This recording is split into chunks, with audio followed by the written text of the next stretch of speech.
Уламжлалт 7-4 сургалтын цаг маань төрийн албаны зөвлөлийн энэ бас танхимаас хүрэхэд бэлэн болоод байна. За өнөөдрийн сургалтыг зохион байгуулах та бүхэнд мэдээлэх албан хаагчаар Монгол улсын ёс зүйн хорооны гишүүн, авилгатай тэмцэх газрын авилгатай тэмцэх үндэсний хөтөлбөрийг хэрэгжүүлэх хэлтсийн албаны дарга Монгол улсын гавьяат хуульч Дулам Сүрэн мэдээлэх байгаа.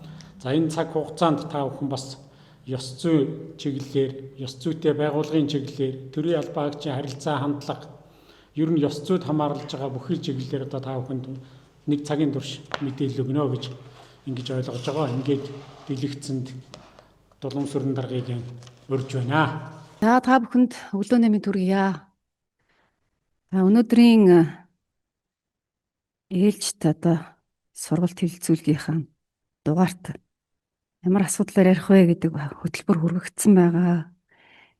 За энэ байгууллагын сахилах хариуцлагын үнэлгээ улсын хэмжээнд хийж холбогдох одоо Улаанбаатар хотод бол нийслэлд ажиллаж байгаа бүх байгууллагуудын холбогдох албан хаагч талбан тушаалтнуудыг урьж цуглуулж энэ үнэлгээний дүнг танилцуулсан байгаа. За орон нутагт бас үнэлгээ хүргэгцээ. За үүнтэй холбогдуулаад бас ёс зүйн орноос тусгайлж та бүхэнд өнөөдөр энэ үнэлгээний учир шалтгаан тэгээд ямар арга зүгээр яаж хийсэн юу одоо болоод өнгөрөө манай байгууллага юун дээрээ одоо алдсан байсан болоо гэдгийг ерөнхийдөө дүнгээс харсан байгаа учраас үүнээс одоо сонсоо сууж яхад гэмгүй баха гэж бодож байна. За ер нь үнэлгээ яагаад хийх болсон юм бэ гэдэг асуудал бас гарч ирж байгаа. Үнэлгээний хувьд бол бас бэлтгэл ажлыг нэлээд хангаж ажилласан байгаа. Үүнтэй холбогдуулаад одоо ямар эрх зүйн үндсэн дээр энэ одоо шалгуур үзүүлэлт үнэлгээг гаргах болсон бэ гэдгийг бас та бүхэн товч танилцуулъя. За их хурлаас одоо 2026-аас 2030 онд Монгол Улсын хөгжүүлэх 5 жилийн үндсэн чиглэл батлагдсан байгаа.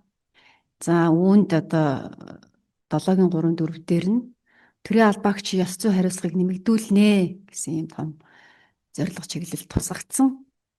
За мөн авилгатай тэмцэх үндэсний хөтөлбөр 2023 онд улсын хурлын 59-р тогтоолоор батлагдаад за түүнийг одоо хэрэгжүүлэх арга хэмжээ дараа жил нь буюу одоо 2024 оны 46 дахь тогтоолоор тус батлагдсан байгаа. За энэ бодлогын баримт бичигт бол энэ ёс зүйн асуудалтай холбоотой одоо төрийн албан хаагчдын хувьд ямар стандарт журам менежментийг хийх ёстой юм бэ гэдэг одоо нийтлэг ийм ерөнхий зорилгоодыг бол тусгасан байгаа. За мөн ямар арга замаар одоо энэ төрийн албан хаагчийн ёс зүйг төлөвшүүлэх ёстой вэ гэдэг юм чиглэлийг өгсөн. За үүнтэй холбогдуулаад бас энэ одоо эрхчлэлээс энэ жил энэ намраас эхлээд төрийн байгууллагуудын хувьд энэ ёс зүйг сахиулахтай холбоотой энэ чиглэлээр авч хэрэгжүүлж байгаа арга хэмжээнийх нь үр дүн, за тэгээ уялдаа холбоо, хамтын ажиллагаа,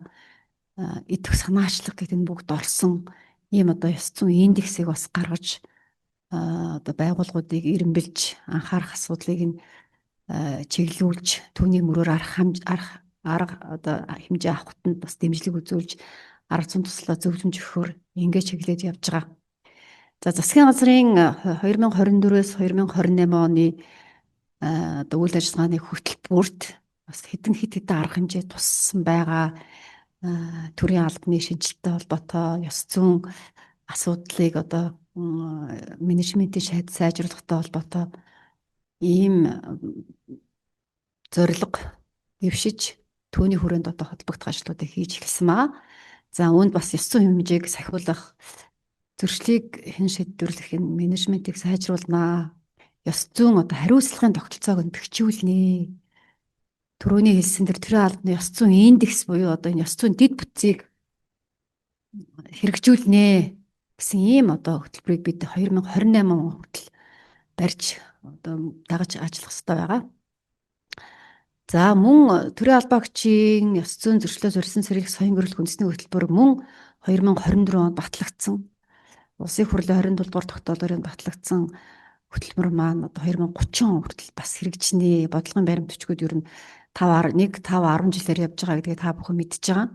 Тэгээд дунд хугацааны тийм хөгжлийн бодлогын баримт бичиг гэж ойлгож болно. За энийг бол та бүхэн бас зохи төвшөнд хэрэгжүүлэх чиглэлээр гүйцэтгэлийн төлөвлөгөөнд тусгай явж байгаа учраас бас ойлголттой болсон байх. Яг хариуцж байгаа хүмүүс нь дэлгэрэнгүй мэдээлэлтэй байдаг боловч албан агчд бас энэ талаар дутуу байгаад байдаг тал байдаг. За энэ хөтөлбөрийн одоо ёс зүйн зөрчлөөс урьдчилан цэргийг соён гөрүүлэх, хэн шалгах, хариуц хүлээлгэх үйл ажиллагааны үр дүн сайжруулнаа. Ёс зүй одоо сахилгын хариуцлагаар үлгэрсэн төрийн байгууллагын соёл хэвшнээ. Төр тэтгэх олон нийтийн итгэл нэмэгдэнэ гэсэн ийм бодлогыг бид барьж ажиллаж байгаа. За мөн засгийн газрын 2025 оны 43 дугаар тогтоолын 3 дугаар хавсралтаар энэ бүх одоо бодлогын баримт бичгүүдийг бид яаж хэрхэн үнэлж хяналт шинжилгээ мониторинг хийх вэ гэдэг энэ тогтоол өөрчлөгдөж тодорхой одоо зарчмын бөгөөд энэ үзэл баримтлалын хүрээнд өөрчлөлтүүд орсон. Үүнтэй холбогдуулаад энэ үнэлгээг одоо 2025 оноос эхлээд энэ хийдэг болсон учраас арга зүй бол өөрчлөгдсөн гэдгийг бас хэлье. За энэ дээр нөгөө ёс зүйн хороо тухайн байгууллагын ёс зүйн дэд хорооны үйл ажиллагаа үр дүнгийн тайланд үндэслэж дүгнэлт өгнөө. Тэгээд одоо хяналт хэрэгжүүлэх газар түргүүлнэ гэсэн байгааг та бүхэн мэдж байгаа. За ийм суурин дээр бид нэр ер нь бол үнэлгээ дүгнэлтүүдийг хийх юм байна. Тэг ийм үндсэн дээр ер нь ёс зүй сахилах хариуцлагын үнэлгээний шалгуур үзүүлэлтөнд энэ түрүүн шаардлагатай байна гэдэг нь холбогдох мэргэжлийн судалгааны байгууллагууд судлаачдаа санал авч одоо ажил гүйцэтгэлний үндсэн дээр ажлын алба ажиллаж тайланг одоо яаж нэгтгэх юм, шалгуур үзүүлэлтээ яаж одоо үнэлэх юм, ямар маягтаар хийх юм бэ гэдгийг бол баталсан. За үүний дагуу бол одоо 25 оны үнэлгээ хийгдсэн гэдгийг бас та бүхэн мэдж байгаа. За энэ дээр нэгдүгээр шалгуур үзүүлэлтийг бол нэгдүгээр хавсралтаар баталсан байгаа. За энэ дээр ямар одоо үйл ажиллагаанууд чиглэлүүд хамаарч байна гэдгийг та бүхэн бас танилцсан баха. За нэгдүгээрт бол мэдээж үндэсний хөтөлбөр орж байгаа. Үндэсний хөтөлбөрийн хэрэгжилт ямар байна вэ гэдэг бол хамаагүй хүн нэгч байхгүй шүү дээ. Үндэсний хөтөлбөр дээр хамааралгүй төрийн байгууллага гэж бас байхгүй. За үүн дээр бол одоо оноонууд тавигдж байгаа. За түүнээс гадна манлайлалын асуудал үнэлэгдэж орж ирдэг болсон байгаа. За энэ эрхвээ албан тушаалтнууд одоо энэ ажил хариуцсан хүмүүс одоо ямар төвшөнд удирдах албан агчид ёс зүйгээрээ ёс суртахуунаараа албан агчдаа манлайлж байгаа юм бэ гэдэг дээр бас оноо тавигдаж ингэж орж ирдэг болсон байгаа. За 3 дугаарт нь бол ёс зүйн дэд хороодын үйл ажиллагаа ямар төвшөнд байна вэ? За саяын дурдсан баримт бичгүүдэд тусгагдсан одоо үзэл баримтлал бодлого чиглэлийг тусгаж за тэгээд бас өгсөн удирдамж чиглэлийн дагуу одоо гүйцэтгэлийн төлөвлөгөөнд юу тусгав байгууллагынхаа одоо дэд хороодын үйл ажиллагаа энэ хөтөлбөрийг хэрэгжүүлэх энэ ёс зүйн манлайлалыг сайжруулах гэдэг юм албан агчдынхаа ёс зүйг сахиулахтай холбоотой сурал сурталчилгаа саяын хэрэглэх ажлууд юу хийвэ тэргээд энэ бүгд маань энэ орж ирж үнэлэгдэж байгаа. За 2 дугаар хавсралтаар бол ямар байгууллагууд энийг яаж салбарын төвшөнд нэгж байгуулгын төвшөнд ирүүлэх вэ гэдэг жагсаалтыг бол та бүхэн дөрвөлдсөн. За 3 дугаарх нь бол маягт.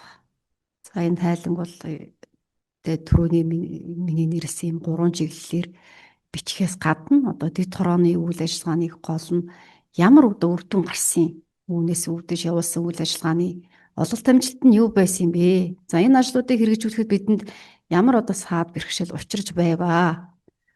За үүнийг одоо гэтлэн гарах, даван туулахад биднэрт ямар одоо тийм ажлыг хийх шаардлагатай байна вэ гэдэг юм саналыг төвшүүлүүлэх. За тэгээд баталгаажуулалт хийгдээд одоо 900 хороонд ингээд хүрэгчирч байгаа. За үндэсний хөтөлбөрийн хэрэгжилт бол 4 хүртэл оноогоор үнэлэгдэж байгаа. За тэр томилох эрхвээ албан тушаалтны ёс зүйн манлал 3 хүртэл оноогоор, тэгээ ёс зүйн дэд хороодын үйл ажиллагаа 3 гэсэн оноогоор ингээд нийт 10 оноогоор одоо байгууллагууд тийг өөрийн үнэлгээ хийж ирүүлсэн дээр нэмж тийм хяналтын үнэлгээ хийж одоо баталгаажуулсан байгаа гэдэг хэлье. За үндэсний хөтөлбөрийн хэрэгжилтээр юуг одоо авч үзсэн бэ? За мэдээж төлөвлөгөө шалгуур үзүүлэлтэд нийцэж батлагдсан уу? Энэ төлөвлөгөөг одоо хэрхэн яаж хэрэгжүүлсэн бэ гэдэг энэ орж ирж байгаа. За төрийн албаагчийн ёс зүйн зөрчилд өртөх ямар одоо эрсдлүүд байна вэ гэдгийг одоо байгууллагын түвшин, салбарын түвшинд ч юм уу ингээ гаргаж үнэлж түүний мөрөөр ямар ажил арга хэмжээ хийгдсэн бэ гэдэг үнэлгээ хийгдэж байгаа. За ёс зүйн орооноос одоо чиглүүлсний дагуу байгууллагууд бол ёс зүйн сургалтыг 2-оос доошгүй удаа бодлоо тэр хөд баталж өргүүлсэн авалгын хүрээнд зохион байгуулах ёстой. Энэ үүргээ хэрхэн яаж биелүүлсэн, ямар удаа агуулгын, ямар сургалтуудыг хийсэн бэ гэдгийг нотлох баримтын хамт авж байгаа. За дараа нь бол мэдээж багц соён гэрүүлэх ажлынхаа хүрээнд бас нөлөөллийн ажлууд байгаа. Ёс зүйн орооноос одоо зарладаг аян байна тий. Өөр одоо бусад сургалтын нөлөөллийн ажлуудыг яаж зохион байгуулсан бэ гэдэг чинь бас энэ үндэсний хөтөлбөрөөр орж ирж үнэлэгдэнэ. За ёс зүйн нөлөөллийн мэдүүлэг гаргасан байдал гэж байгаа. Тэгэхээр ер нь бол нөлөөлөлд орчиж болзошгүй байна гэдэг бол одоо шийдвэр гаргалтанд очиж тийм ээ сөргөөр бас дүгнэгдэх нөхцөл байдал үүсч болзошгүй байдаг дүгнэх. Тийм учраас одоо энэ ажлыг хийж байгаа хүмүүсийн хувьд бол ёс зүйн нөлөөллийн мэдүүлгийг бол гаргаж явж явах ёстой. Ялангуяа одоо байгууллагын түвшинд бол өндөрлөл бэрхшээл байдаг нэг таньж мэддгээс эхлээд нэг хэлтс газар нэгжид ажилладаг ч гэдэг юм уу тийм ээ. Тэгэхээр энэ ажлыг бол цаашд улам одоо сайжруулж хэвшүүлэх эрхчлийн төлөвлөгөөнд энэ тусгагдсан бол энэ орж ирж үнэлэгдэх нь. За ёс зүйн нөлөөллөөс мэдүүлгээс гадна бас сахилгын хариуцлагын асуудал буюу одоо ёс зүйн зөрчил одоо гаргасан хариуцлага хүлээсэнтэй холбоотой энэ бүртгэлийн маягтуудыг бол бөглөж идэг. За энийг одоо яаж бөглөсөн бэ гэдэг чинь бас очиж үнэлэгдэж байна гэж хэлж байна. За тэр томилох эрх бүхий албан тушаалтны ёс зүйн манлайлалын хувьд бол ёс зүйн дэд хорооны дүгнэлтийг үндэслээд одоо шийдвэрээ гаргасан уу, шийдвэр гаргахгүй байна уу? За хууль тогтоомж буюу одоо ёс зүйн хууль тогтоомжийг яаж одоо хэрэгжүүлсэн, ямар үйл ажиллагаа явуулж, ямар одоо тийм ээ тайлан гарч байгаа түүнийг яаж дэмжиж ажилласан юм бэ гэдэг ч юм бол удирдах албан тушаалтны хувьд бол манлайл дээр орж ирж үнэлэгдэж байна. Дээрээс нь одоо энэ үйл ажиллагааг олон нийтэд яаж хүргэсэн юм бэ? Зөрчлийн одоо шийдвэрлэлтийг тийм ээ цахим хуудсандаа байршуулж явж гэнэ үгүй вэ нүү гэдэг чинь ингээд орж ирнэ. За мөн ёс зүйн дэд хороодын үйл ажиллагааг хэрхэн яаж чиглүүлж дэмжиж гишүүдийн урамшуул санхүү их усруудыг байгуулга удирдлага томилох эрх буй албан тушаалтан шийдвэрлэж явж байна вэ гэдэг энэ хүсэл зоригийн илэрхийлэл чинь манлайл дээр орж ирж үнэлэгдэж байгаа. За эцэст нь бол дэд хороодын үйл ажиллагаа байна. Үүнд одоо дэд хорооны одоо бүрэлдэхүүнд өөрчлөлт орсон бол өөрчлөлт төлөвлөгөөнийг хэрхэн яаж бүртгэсэн. За мөн төрийн албаагчаас гаргасан, ирүүлсэн тэр гомдол мэдээллийг хэрхэн яаж шийдвэрлэж байгаа юм. Тийм ёс зүйн зөрчил, за түүний бүртгэл, за хяналт энэ бүгдийн дэд системд ирэх дүгнэлт шийдвэр очиж эрхэн сууж бүртгэгдэж тайлагнагдсан байна вэ гэдгийг одоо үнэлж байгаа. За ингээд энэ бүгдийн үнэлгээ багслагдаад 4-3-3 гэд ингээд 10 балаар үнэлэгдэж хэрэмлэгдэж байгаа. За ингээд 91-ийн байгууллагын 3156 салбар нэгжийн түвшинд энэ нэгдсэн дүн үнэлгээ бол гарсан байгаа. За улсын их хурлаас бүрэлдэхүүн удирдлагын батлагдж сонгогдож томилогддог байгууллага бол 11 байна. За үнэлгээний хамрагдсан салбар үнэлгээнд хамрагдсан байгууллага салбар нэгжийнхэн тоо бол 82 байна. Тэгээд дундаж үнэлгээ бол 61.5 гэж гарчээ. Дараа нь төрийн захиргааны төв байгууллага буюу яамд 16 байна. 1935 байгууллага салбар нэгж хамрагдсны дундаж үнэлгээ 64.5. За агентлагууд, засгийн газрын агентлагууд орж ирж байгаа 40 агентлагийн 604 салбар нэгжийн одоо дундаж үнэлгээ 62.7 байхад аймаг нийслэлийн засгийн хамгаалалтын газрын 22 байгууллага салбарын нэгжийн тоо бол 535-д хүрч дундаж оноо 63.3 гэж үнэлэгдэж. Ингээд энэ 3156 салбар нэгжийн одоо үнэлгээний дунд зүйл Монгол улсын хэмжээнд 63.3 гэсэн үнэлгээтэй дүгнэгдэжээ. За ингээд үнэлгээний хуваар нь та бүхэн дэлгэцэн дээр харуулсан байгаа. Үндэсний хөтөлбөрийн хэрэгжилт бол хамгийн бага хувийг эзэлж 54 байхад ёс зүйн дэд хороо бол харьцангуй бас байгуулагдаад удаагүй ч гэсэн үйл ажиллагаа нь бас хэвшид тогтворжиж төвшөнд бас идэвх санаачлаг гаргаж сургалт нөлөөллийн ажлууд тэгээд энэ бүртгэл захимаарч тэр системд ч тэр тийм ээ энэ ажлууд нь хэрхэн яаж явж байв гэдг нь бол нэг 78 орчим хувьтай байна. За удирдлагын манлайлал бол яг 50 орчим буюу 59% одоо нийт авах үнэлгээнээс одоо дундаж төвшөнд л одоо явж ийн л гэсэн ийм одоо дүгнэлт хийгдсэн байна. За үүн дээр бол шалгуур үзүүлэлт бүрээр нь ингэж гаргаж та бүхэнд харуулж байна. Шалгуур үзүүлэлтийн хувьд одоо энэ төлөвлөгөөний хувьд бол анхаарчи төлөвлөгөөгөө бол баталсан байна.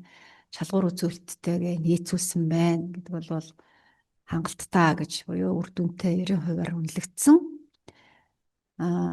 За ёс зүйн одоо сургалтыг түрүүн хэлсэн тийм ээ 2-оос доошгүй удаа тэр батлаг заавал өөрөөр зохион байгуулах үүрэгтэй гэдэг бол бас хангалттай төвшөнд буюу одоо үр дүнтэй 80% үнэлэгдсэн. За соён гэрх нөлөөллийн ажил мөн адилхан.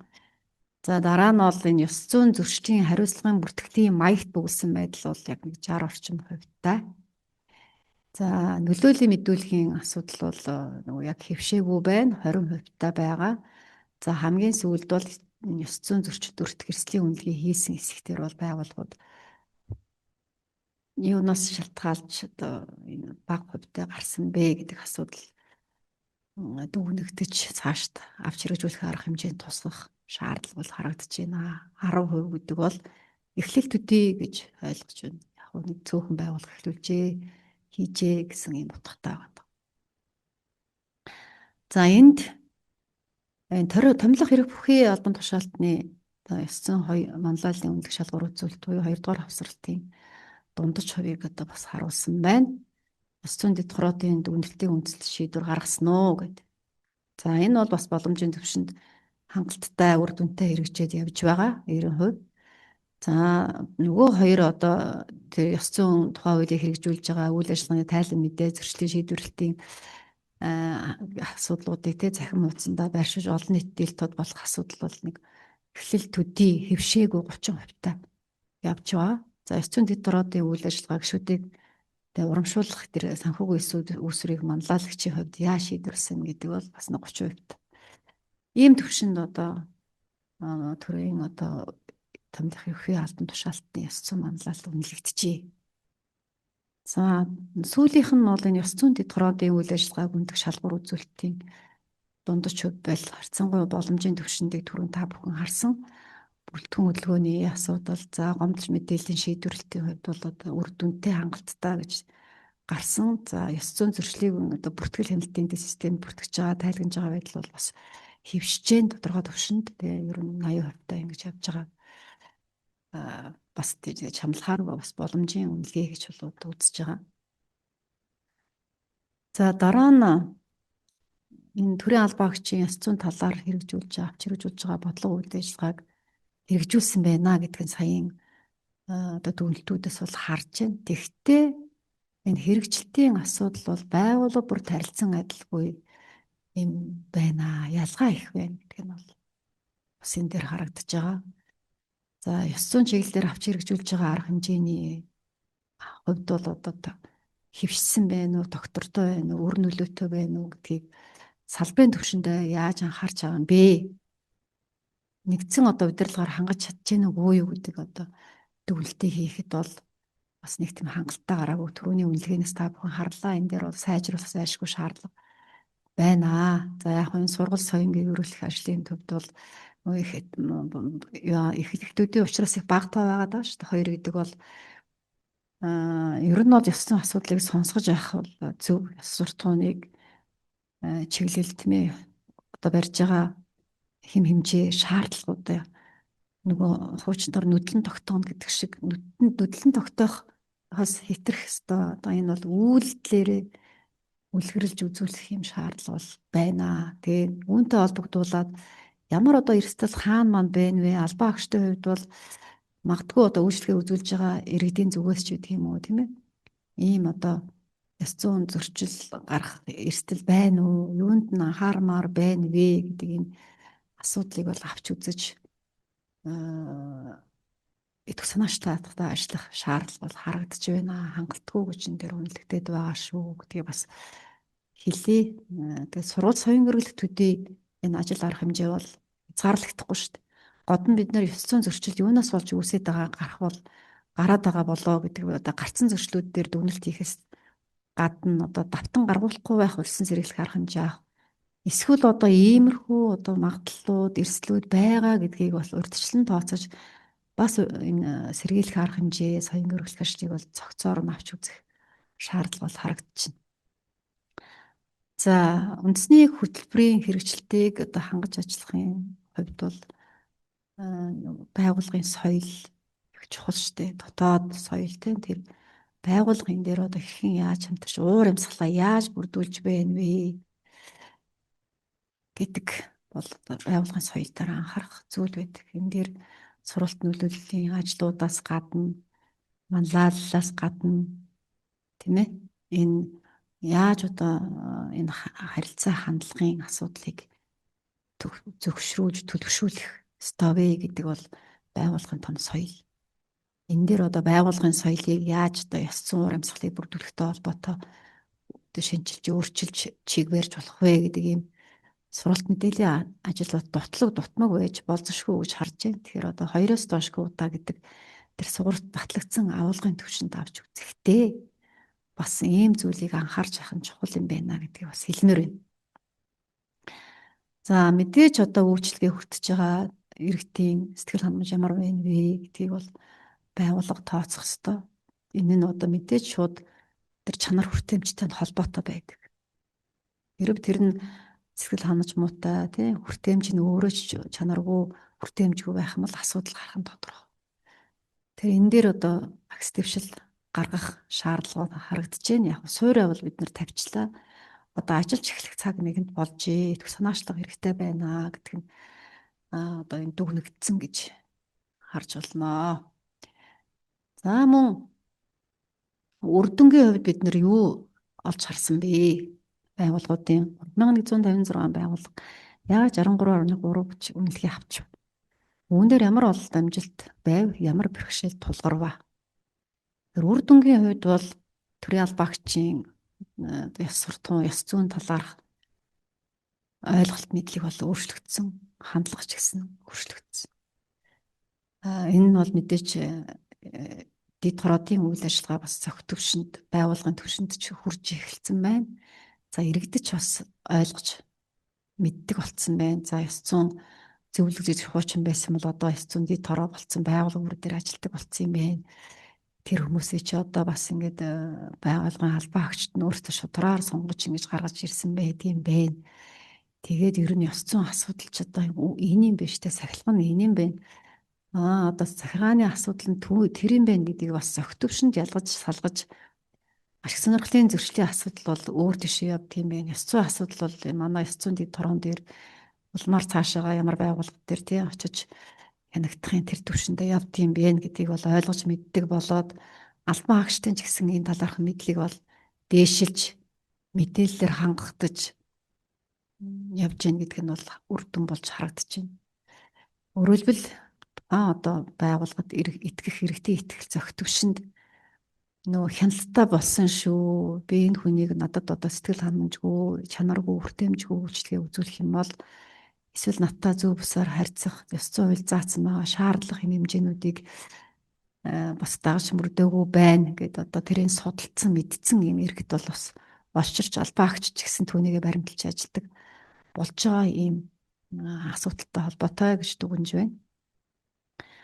За эрсдлийн үнэлгээний аргачлал гэдэг энэ суурь судалгаан дээр суурилсан эрсдийг буруулах арга хэмжээг төлөвлөх боломжууд бүрдсэн. За хэдийгээр эхлэх төдий оноо балмуу байгаа ч гэсэн энийг бол ойлгодог боллоо. Энэ нь бол давуу тал.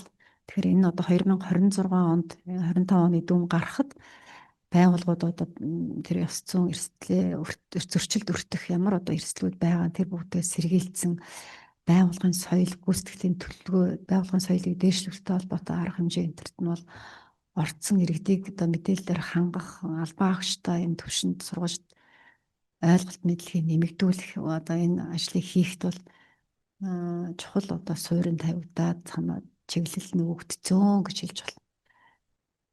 За, ёс зүйн хорооноос бол энэ үндэсний сурагч багшийг бэлтгэж байгаа. За, энэ багш нар бол бас энэ ажлын албанд бас том дэмжлэг болж явна. Том нөөц одоо хүч тэнд байна. Тэгэхээр энэ сурагч багшийг нэгэнд бэлтгээд ингэ явж байгаа учраас энэ ёс зүйн сургалт нөлөөллийн ажлыг бас тэд бүгдийн сурагч багш нарын одоо хүчийг ашиглаж энэ ажлуудыг хийж эхэлсэн нь бол одоо үр дүнгээ үзүүлж байна гэж харж байгаа. Тэгэхээр одоо нэгэнд ёс зүйн чиглэлийн сурагч багш нарын одоо жагсаалт гараад түүнээс байгууллагууд одоо сургалтаа авах боломж бол бүрдсэн. Заавал одоо ажлын алба, заавал ёс зүйн хорооны хүн аваачаад яриулаад ах цаг очир дугаартай байна гэдэг асуудал бол байхгүй. Ийм одоо үр дүнгууд бол үзүүлжээ. За, тэгээд түрүүн одоо үнэлгээ баалнаас та бүхэн харсан байх юм. Сургууль соён гэрүүлэх ажлын үйл ажиллагаа бол зохицовчнд бол 90 орчим хувьтай үнэлэгддэг болсон байгаа нь бол сайшаалтай бидний олд мөн. За, зөрчил гомдол мэдээллийг хүлээж авах шийдвэрлэж байгаа энэ журам бол тодорхой болсон. За, ёс зүйн зөрчил гарах, эрсдийг бууруулах асуудал дээр бол бас ойлголт мэдээлэл нэмэгдсэн учраас байгууллагын соёлыг төлөвшүүлэх, дотоод танилтаа сайжруулах, хариуцлагын тогтолцоогоо одоо өөрчлөх энэ ажлын суурьд тавьсан одоо бэхжүүлэх ажил бас ихэндээ явж байна. Цааш тэн дээр бол аль талдаа идэх санаачлалтаа ажиллах юм бол эрхчил бол бас боломжийн түвшинд бидний үйл ажиллагаа илүү одоо амжилттай явах нэ. За, энэ соёл харилцааны хандлага бол бас өөрчлөгдсөн. За, багаар ажиллах асуудал, хөнгөн шуурхай үйлчлэгийг үзүүлэхэд энэ нь бол их түлхэц болж байгаа гэж нийт байгууллагуудын ирсэн санал дүгнэлтээр ч гэсэн бас тусгагдсан байсан. За, сургууль сурталчилгаа соён гэрэл нөлөөллийн арга хэмжээ зохион байгуулсны үр дүн бол түрүүний бид нэр яриад байгаа тэр байгууллагын хамт олонны уур амьсгал өөрчлөгдлөө эрэг тал руугаа нэгнээсээ харилцан суралцдаг энэ нөхцөл боломжийг бол хангадаг. Үүн дээрээ бас туршлага хоригдлуулж бусдад хуваалцаж ярих зүйлтэй болсон байна. За, энэ сайн туршлагуудыг хуваалцснараа бас бусад байгууллагуудын тэргуун туршлага, сайн туршлагыг нэвтрүүлж ажиллах бас боломж бүрдэж гэнэ гэж харж байна. За, төрийн байгууллагын одоо залгамж халаа, уламжлалыг сэргээх, урам зоригтой ажиллах бас дэм болж байна. За, эцэст нь энэ бол очиж байгууллагын гүйцэтгэлийн үнэлгээнд л эрэг нөлөө үзүүлнэ гэдэг нь бол бидний олд амжилтын суурь гэж харж байна. За, бэрхшээлгүй ажил гэж байхгүй шүү дээ. Ямар ч ажил хийхэд бэрхшээл саад тохиолдож л байдаг. Тэгэхээр урьдчилж бол ер нь ийм бэрхшээл тохиолдож болзошгүй гэдэг, ирж болзошгүй гэдэг ийм одоо үндсэн дээр ер нь бол энэ эрслээс болон бий болж болзошгүй энэ сэргийлэхтэй холбоотой ийм стратегийг бусад улс орнууд хэрэгжүүлдэг. Өөрөөр хэлбэл одоо ковидын үед ч одоо бид нар ямар ч бэлтгэлгүй байж байгаа л гинт ажил өрнөжсэн тийм учраас бас эхэндээ алдахтай сүулдэ туршлагачих ийм одоо нөхцөл бүрдсэнтэй яг л адилхан зүйл юм байна. Тэгэхээр ийм зөрчил гарвал тийм одоо асуудал тулгуурвал ийм стратегиэр бид явнаа гэдэг юмыг бол байгууллага ёс зүйн хувьд бол бас бэлтгэлтэй явж явах хэрэгтэй. Үүн дээр ди тороо бол маш санаачлагтай ажиллах хэрэгтэй.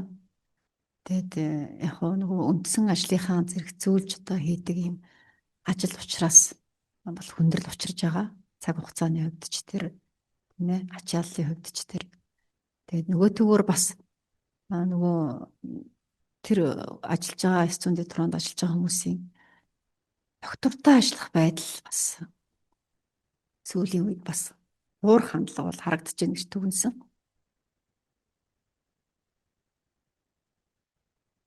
За, түүнээс гадна ёс зүйн дэд хороог бол чадахжуулах чиглэлээр ёс зүйн хороо ажлын албал анхаарч байгаа. За, гишүүдийн мэдлэг ур чадвар бол харилцан адилгүй байна. Тэгээ нэг төвшөнд аваачих шаардлага бол харагдаж байна. Одоо солигдож тэгээ оронд нь өөр хүмүүс орсонтой ч бас энэ холбоотой шинэ орж ирж байгаа хүмүүсийг бас сурах ажил бас дахиад өрнөдөх тийм ажлын докторгүй дахиад суралцах юм шаардлагатай болдог учраас бас цаг алдах ажлын үр дүнд бас өргөөр нөлөөлөх юм зүйл ажиглагддаг. За барьж одоо ажиллах гараа авалга материал бас жоохон хомс байсан. Нэг бас хангалтгүй кейс ч гэсэн бас хангалтгүй байна. Үүнийг бас сайжруулж ажиллах нь бол шаардлагатай байна л гэдг нь бол эндээс харагдаад байна. За сурагч багшийн одоо хөтөлбөр хэрэгжээд одоо сурагч багш нарын хувьд бол нөгөө сургалт авах боломжийг нь бүрдүүлсэн байхад одоо Яам агентлаг аймгийн нийслэлийн байгууллага салбарын түвшинд бол тогтмол сургалт бол явуулахгүй байна.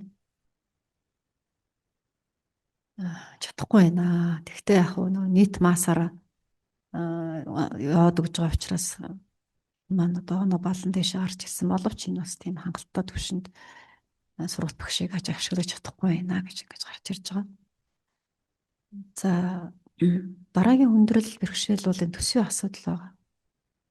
Энэ дээр нөгөө ёс зүйн дэвтгэрооны соён гэрүүлэх сургалт нөлөөллийн арга хэмжээнд дэр тусгаас нь төсөв байхгүй гэдэгтэй холбогдуулаад ингээд бас тайлгнаад байгаа. Гэтэл энэ ч одоо мөнгөгүй их юм бас олон байгаа шүү дээ. Тий ямар одоо сурагч багшийг ашиглаад явчих боломж нь байж байна.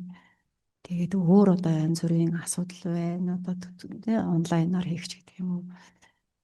Тэгээд энэ чиглэлийн мэргэжсэн хүмүүсийг бас энэ ажилд татан оролцуулж болох ч гэдэг юм уу. Ийм одоо ажлуудыг бас төсвийн ажиллагаатаа их байжээ гэдгийг бол харагдаж байгаа. За энэ урамшууллын асуудыг түрүүн бас яриад байдаг. Одоо нэгэн хууль тогтоомжид тийм ээ зохицуултанд хийгдсэн боловч одоо төрийн хэмнэлттэй холбогдуулаад аудитээс тийм ээ ийм одоо зөв дүнцэн алт гарсан учраас гээд ингээд бодиттой болохгүй байгаа асуудал бол байна. Энэ нь бол тэр дородын гишүүдийг доктортой ажиллахад бас нөлөөлж байна. Итгэх санаачлал буурахт бол бас сөрөг одоо ийм хөшүүрэг болох асуудал байх хэрэгтэй байхад сөрөг ийм тийм ээ одоо ажлын үр дүнд нөлөөлөх үс ажил байна гэж харж байгаа. За зарим салбар дээр ёс зүйн зөвлөл хороо үйл ажиллагаанд давхцаж байгаа. Ер нь бол төрийн албагч ёс зүйн тухай хууль дээр бол дородын асуудал яригдчихэж байгаа шүү дээ. Энэ дээр ер нь бол салбарын асуудал яригддаггүй. Тэр энэ салбарын асуудлыг хэрхэн зохицуулах вэ гэдэг хууль тогтоомжийн өөрчлөлт зохицуултыг бид нар бас хийхээр анхаарч байгаа. Тэгвэл энэ чинь хууль батлагдсанаас хойш шинжлэхдэх зүйл байхгүй юу? Энэ байгууллагын түвшинд л одоо ёс зүйн хороо дородын ажил яригдж байгаа болохоос биш. Салбарын түвшинд энэ ажил бол яригдж өрнөхөөргүй хууль тогтоомжид тусгагдсан. Гэхдээ нөгөө хуучин мөрдөж байгаа хууль тогтоомжууд нь салбарын ёс зүйн асуудал ингээд байгаад байгаа учраас нөгөө хүмүүс чинь төөрөгдөд юм л да. Төрийн албагч ёс зүйн хуулиа бариад явах юм уу, байгууллага дээр шийдэх юм уу, эсвэл салбартаа одоо өргөдөл гомдлоо өгөөд салбараар нь шийдвэрлэх юм уу гэдэг зарим нөгөө салбар дээр одоо зөвлөл ажиллаж байгаа зүйлүүд бол байгаа шүү дээ. Тэгээ бид нар ч одоо нэгдмэл улс учраас нэг л бодлого шийдвэрээр явах хэрэгтэй гэдгийг бол энд ойлгож мэдэх таних шаардлага бол харагдаж байна. Энэ дээр ёс зүйн хорооч гэсэн санаачлагтай ажиллаж байгаа. За мөн одоо энэ ёс зүйн зөрчил, сахилгын зөрчил, захиргааны зөрчилч гэдэг юм ингээд энэ зөрчлүүдийн хооронд нь тэ хойлох, утгах, ялган таних асуудал бол байна. Тэр энэ дээр одоо зохицуултыг ч гэсэн бид нэр саяын одоо салбар зөвлөлтөй салбарын хэмжээний ёс зүйн одоо зөвлөлт төртэй бас ууж тодорхой одоо шинжилтээ өөрчлөлт зохицуултыг хийхгүй бол тодорхой бусаас асуудал бол үүсэж байна гэж харж байна. За гомд мэдээлэл хүлээн авах сууг бас тодорхойгүй байна. Байгууллага бүр одоо харилцан харилгүй зарим нь одоо шууд утас центр байдаг шүү дээ. Зарим дээр нь байхгүй, зарим дээр нь одоо хайрцаг байршуулдаг ч гэдэг юм уу тийм. Зарим дээр нь вебсайт дээр одоо хүлээж авдаг ч гэдэг юм уу. Ингээд тэр сувг нь бол яг нэгдсэн нэг тийм зохион байгуулалтын шинжтэй биш байгаа учраас энэ дээр ч гэсэн хэрэг цаашид тийм ээ энэ ажил дээр анхаарай гэж ивэл нэгдсэн зохион байгуулалтанд оруулах тал дээр ч гэсэн бас анхаарах шаардлага байна. За ёс зүйн хороо засгийн газрын эрхлэх газрын дэргэд засгийн газрын хяналт хэрэгжүүлэх газар зэрэг байгууллагуудаас одоо өөр агуулгатай ийм форматтай тайланг бол ирүүлэх гаргах шаардлага бол гишүүдийн ажлын ачааллыг нэмэгдүүлж байгаа. Өөрөөр давхардал үүсэж байна. Ёс зүйн хорооны тайланг засгийн газрын эрхлэх газраас нэг өөр, хяналт хэрэгжүүлэх газраас нэг өөр. Энэ одоо давхардлыг бол арилгах шаардлагатай. Ачааллыг бууруулах хэрэгтэй гэж харж байна. Тэгээ үүнтэй холбогдуулаад бас энэ тайлбарлалтын байдал дээр одоо шинэ батлагдсан дүрм журмыг тайлбарлан таниулах, хүргэх энэ ажлыг бас ажлын албанаас бас зөвлөмж өгч, чиглэл өгч гэдэг явна. За төрийн албаагчдын ёс зүйн ойлголт мэдлэгийг төвшүүлэх дээр бол одоо байгууллагын соёлын хувьд ч тэр за урамшууллын асуудалч тэр бас тийм хангалттай биш байна. Үүн нь бол бас ёс зүйн хууль тогтоомж хэрэгжүүлэх зохих одоо тийм ээ нөлөө сөрөг нөлөөг үзүүлж байна гэж ингэж харж байгаа. За энд дараагийн слайдыг танилцуулж байна. За энэ одоо ёс зүйн гомдол мэдээлэл хүлээж авч бүрдгэж хянан шийдвэрлэх за оролцогч талуудын эрх үүргийг наривчлан тодорхойлох ёс зүйн дэд хороодын хариаллыг тодорхой болгох гэдэг ийм одоо нэгдүгээр хэсэгт бол анхаарах шаардлага байна. Одоо саяын ололт амжилт бэрхшээл үр дүн гүнзсэж дүгнэлтүүд өгөгдөж байгаа. За энэ дээр тэгээд одоо саяын ярианаас бол ерөнхийдөө хүмүүс ойлголт мэдлэгийг авцсан байхаа. Ийм одоо саналыг бол бид нар бас хүлээж авсан. За ёс зүйн дэд хороодын тайланг давхардал ачаал гэдэг түрүү ярьсан тийм бууруулмаар байна. Баас түрүүний ярьсан 3 байгууллагын хоорондын тайлангийн одоо шалгуур хэлбэр хугацаа бүтэц нэгмэр болгомоор байна. За тэр урамшууллын асуудлыг ярьсан саналууд бол ирцээ. За мөн одоо энэ ёс зүйн дэд хороодын гишүүд нарийн бичгийн дарга нарыг тасралтгүй одоо чадварчуулж өгөөч гэдэг юм санал ирсэн байгаа. За сурагч багш бэлтгэх ажлыг бол өргөжлүүлж бас дээр нь нэмээд менторшип хөтөлбөрийг одоо явуулж өгөөч гэдэг. Сургалтын одоо танхим юм хосолсон хэлбэрээр зохион байгуулаач. Нэгдсэн заавар одоо жишг кейсүүд байвал төвгөрөө баяжуулж энэ сургалтын хөтөлбөрийг боловсруулж практикт хэрэгжүүлмээр байна. За ёс зүйн зөрчлөөс урьдчилан сэргийлэх нөлөөллийн одоо ажлын санхүүжилтийг байгууллагын жилийн төсөвт одоо тусгаж ямаар байна. За тэгээ төрийн албаагч иргэд эцэг их хасран хамгаалагчд юм чиглүүлсэн ийм бодит кейст суурилсан ийм одоо соён эрхлэл нөлөө ажил бас хэрэгтэй байна. Салбарын хэмжээнд одоо ёс зүйн дэд хороодын үйл ажиллагааг нэгдсэн удирдах зохион байгуулалтаар хангах асуудал дутмаг байна. Өөрөөр салбартаа энийг хийж чадахгүй байна. Бид байгуулга дээр бөөгнөрч байна гэсэн ийм үзэл бодлын хүрээнд ирүүлсэн санал гэж харж байгаа. Төрийн албаагчдын ёс зүйн хууль тогтоомжийн хэрэгжилтийг улам сайжруулж хангуулах. За тэгээ ёс зүйн гарын агуулга контент зөвлөмжийг олон нийтэд түгээн дэлгэрүүлэхэд бас тийм болох ийм саналууд өгсөн байгаа. За үүнийг бол бид нэр цаашдынхан ажил арга хэмжээг дээр бол авч хэрэгжүүлэхээр явж байгаа. За энэний түрүүнд өнгөрсөн түрүүний бас дурдаад байсан 25 үнэлгээнээс харахад бид нэр хаа талдаа анхаарах бас асуудал байгаа. Ёс зүйн хорооны зүгээс ажлын албаны зүгээс бол энэ ёс зүйн хариуцлагын шалгуур үзүүлэлтийг шинжилье гэж байгаа. Аргачлалыг нь бас жоохон өөрчлөе, оноо баглыг нь бас нөгөө үнэлэхэд их илүү дөхөн болгоё гэдэг дээр бол санал нэгдэж энэ ажил бол хийгдэж явж байгаа. Тэгээ төдөлгөө та бүхэнд хүргэгднэ, батлагт гарна. За мөн энэ ёс зүйн дэд хорооноос энэ санал авсан тулгарч байгаа бэрхшээл энэ бусад асуудлыг бол судалж үзээ түрүүн хэд хэдэн одоо эрх зүйн зохицуулалтыг хийх хэрэгтэй байна гэдээ ярьж байгаа тийм. Тэгэхээр түүнтэй холбогдуулаад хууль тогтоомж эрх зүйн актад өөрчлөлт оруулах саналыг одоо холбогдох байгууллагад бид нар хөргүүлнэ. Ёс зүйн тогтолцоог бэхжүүлэхтэй холбоотой цогц арга хэмжээг авч хэрэгжүүлэх шаардлага байна. Үүнийг төлөвлөн хэрэгжүүлж тэгээд одоо сайн туршлагатай байгууллагуудыг тийм харилцан туршлага солилцох юм боломж төслөөр хангаж туршлагыг түгээн дэлгэрүүлэх юм ажил хийгднэ гэж ёс зүйн хорон бол ажиллаж явж байна. За дэд тороодын хувьд бол энэ одоо үндэсний хөтөлбөрийн хэрэгжилтийг хангах чиглэлээр харьяа одоо салбар нэгжтэй зөвлөн туслах үйл ажиллагааг хийж имээр байна. Төрийн албаагчийн одоо ёс зүйн зөрчилдөх эрсдлийн үнэлгээг тооцохгүй байна. Суралт нөлөөллийн арга хэмжээг тогтмол зохион байгуулж чадахгүй одоо чиглэл хүлээдэг ийм байдал харагдаж байна. Ёс зүйн зөрчлийн бүртгэл хяналтын одоо дэд системийн ашиглалт бол бас сайжруулах дээр анхаарах хэрэгтэй байна гэдэг дүгнэлт бол нэгдсэн үнэлгээнээс дэд тороодын үйл ажиллагааг сайжруулах, авч хэрэгжүүлэх арга хэмжээнд дээр тусгацсан гэдгийг та бүхэнд хэлье. За ингээд энэ үнэлгээ яаж оноо балаар явсан бэ гэдгийг та бүхэн сая сонслоо.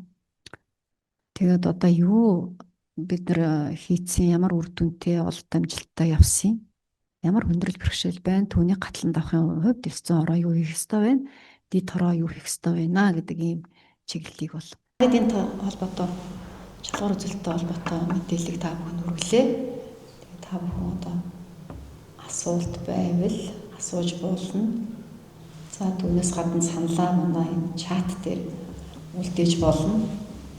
Тэр бүдэд манай ажлын алга танаа хаягаар юу өгч хариу бол өгнө.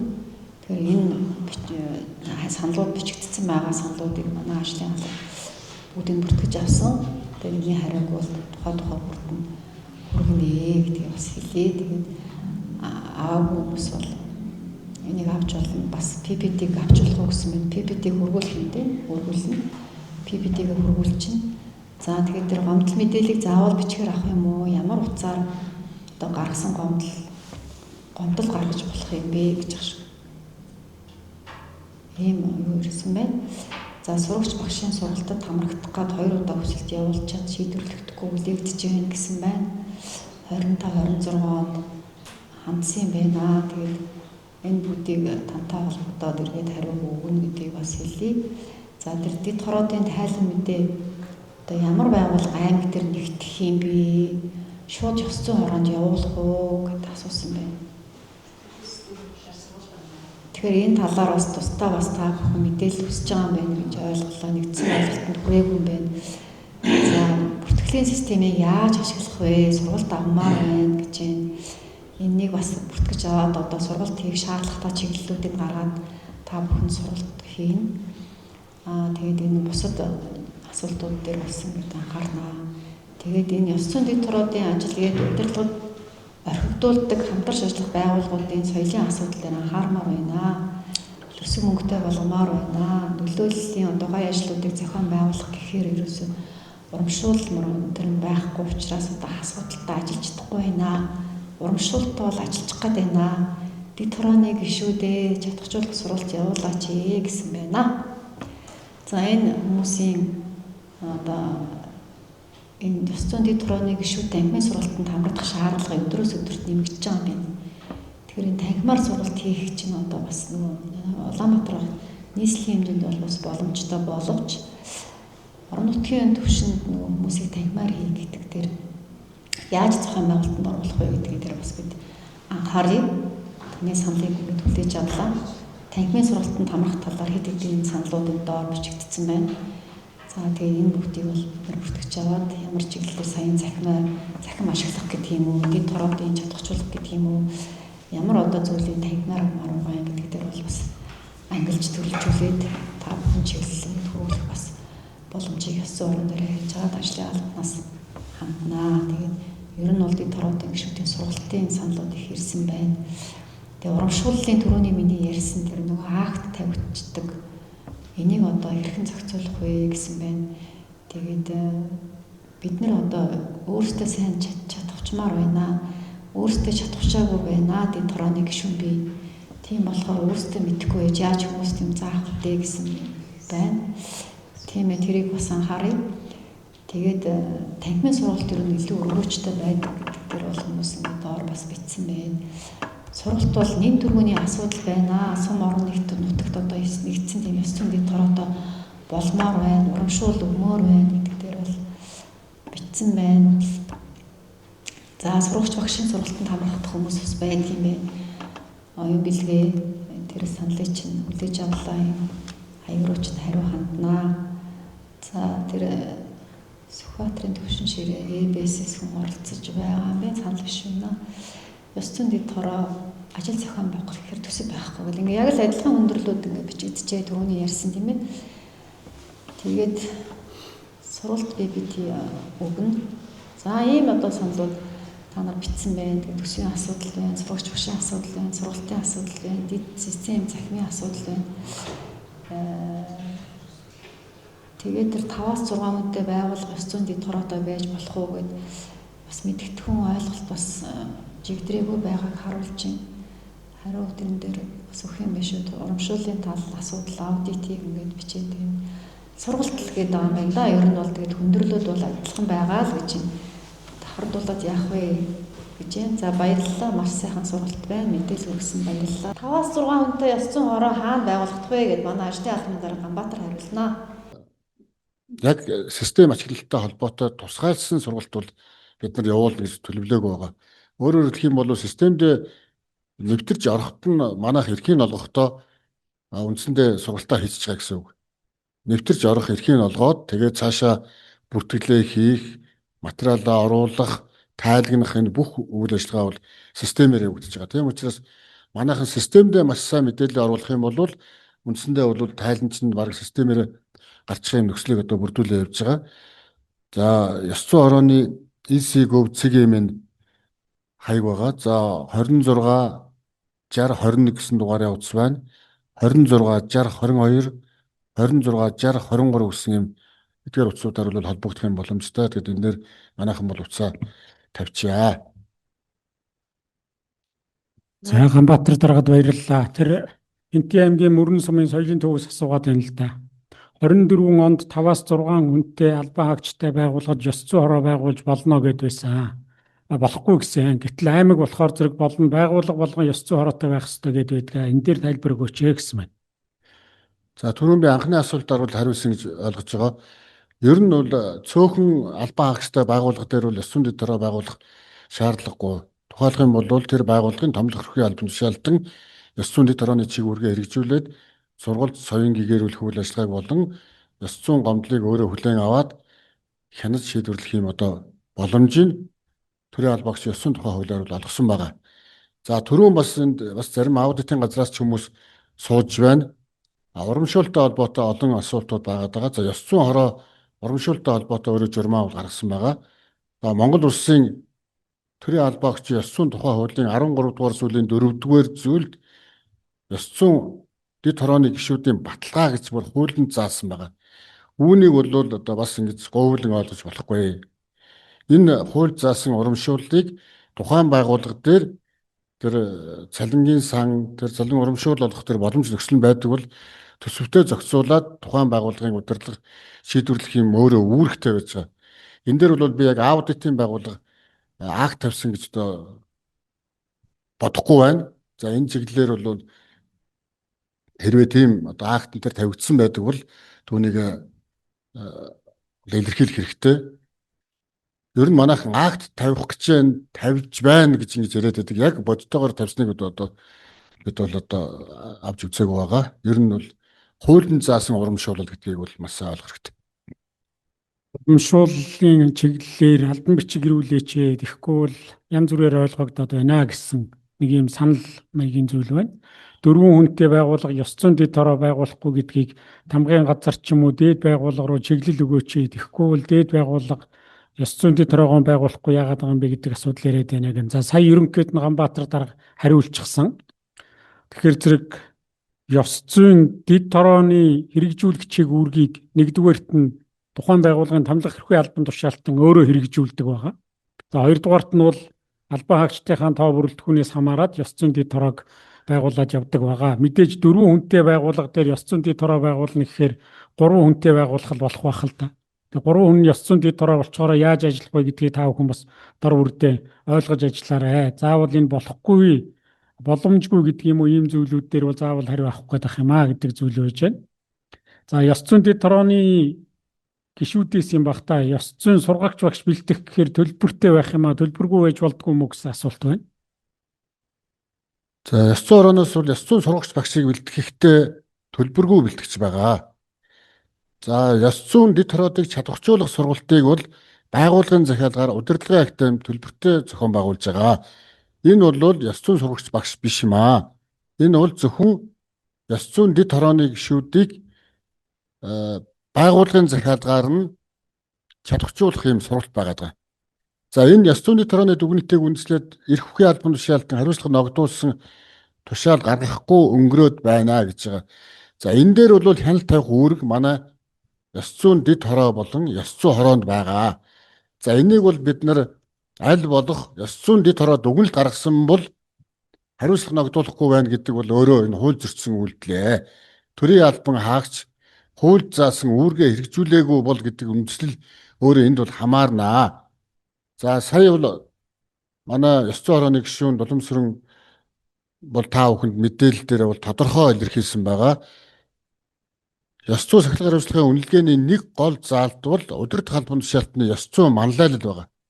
За энэ манлайллыг хэрэгжүүлэхдээ ёс зүйн дэд хорооны дүгнэлтийг үндэслээд ёс зүйн хариуцлага хүлээлгэсэн үү үгүй юу гэдгийг үнэлж байгаа. Энэ бол бас ёс зүйн тэр байгууллагын ёс зүйн сахилгын хариуцлагын үнэлгээний нэлээд гол шалгуур нь болж байгаа. Тийм учраас энэ үүргээ бол хаагүй хэрэгжүүлэх үүрэгтэй ёс зүйн дэд хороо гараад тэнд маш их олон ажиллагаа явьж байгаа. Зарим нотлох баримтыг бүрдүүлэх, хуралдах, хэлэлцэх, тэгээд дүгнэлтээ гаргах, баталгаажуулах, томлох хөрхийн албан тушаалтанд хөргүүлэх энэ асуудалд бол тэр томлох хөрхийн албан тушаалтанд хүндэтгэлтэй хандах ёстой.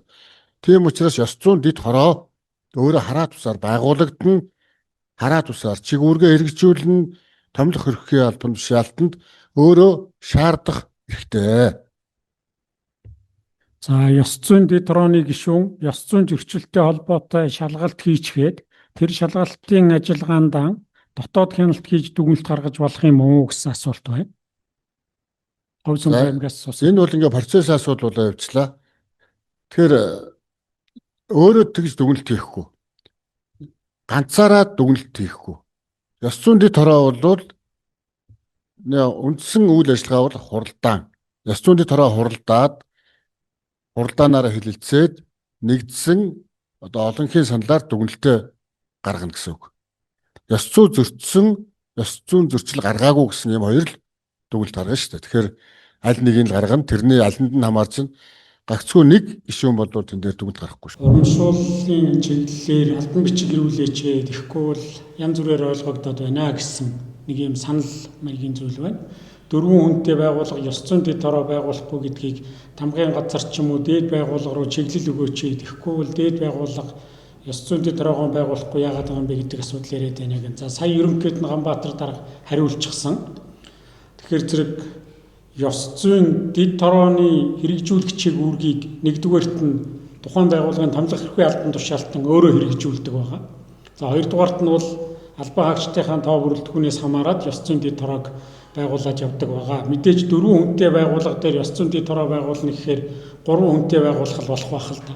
Тэгээ гурван хүн ёс зүйн дэд хороо болцохоор яаж ажиллах вэ гэдгийг та бүхэн бас дор бүрдээ ойлгож ажиллаарай. Заавал энэ болохгүй, боломжгүй гэдэг юм уу ийм зүйлүүд дээр бол заавал хариу авах гэдэг юм аа гэдэг зүйл байж байна. Ирсэн асуултуудыг Ганбаатар дарга Дулмсрын гишүүн хоёр хариулсан. За бусад асуултуудыг ёс зүйн хорооны ажлын албанаас нэгтгэж байгаа нэгдсэн байдлаар бас хариулт бэлтгэхэд та бүхэнд өгөх байх. За ирж байгаа энэ санал дотор тим хаягаар энэ сургалтыг авъя гэдэг. Төрийн албаны зөвлөлийн захим хуудсанд сургалт маань бичлэг болоод үлдэж байгаа. Эндээс одоо аваа явуучих хэрэгтэй. Тэрнээс хувь албан хаагч болгон луу, хүссэн болгон луу, хувийнх нь болон албаны мэйлээр одоо энийг хүн болгон луу илгээгээд байхад бас өндөрлөлтэй. Тийм учраас нэгдсэн одоо захим хуудаснаас аваарай гэдэг зүйлийг та бүхэнд зөвлөе. За дараагийн нэг асуудал нь болохоор дэд хороог байгууллагын дарга шууд томилдгөө гэсэн байна. За ерөнхийдөө энэ чинь тухайн байгууллагын албан хаагчдын дундаас хамгийн шударга, үнэнч албан хаагчдынхаа ихтгэл найдварыг хүлээсэн албан хаагч. нууц санал хураалтаар тодорч гарч ирдэг байгаа. Тэгэхээр зэрэг шууд томилсон ийм асуудал байвал энэ үл зөрчлөө. Тийм байж болохгүй гэдэг зүйлийг үгээр хариулчихъя. За ингээд өнөөдрийн мэдээлэл өгөх цаг маань 1 цагийн хугацаанд үргэлжлээд үгээр дуусч байна. Мэдээллийг та бүхэнд бэлтгэн хүргэсэн ёс зүйтэй төрийн байгууллага, ёс зүйтэй төрийн албаагч, ёс зүй төрийн албаагчийн харилцаа хандлагыг эрхэмлэх талаар үнэтэй сайхан зөвлөгөө мэдээлэл өгсөн Монгол Улсын гавьяа тохиолч Долом сүрэн даргатаа бас талархал илэрхийлж ажлын амжилт хүсээд энэ хөө сургалт мэдээллийн цагаа үгээр өндөрлж байна. Баярлалаа та бүхэнд.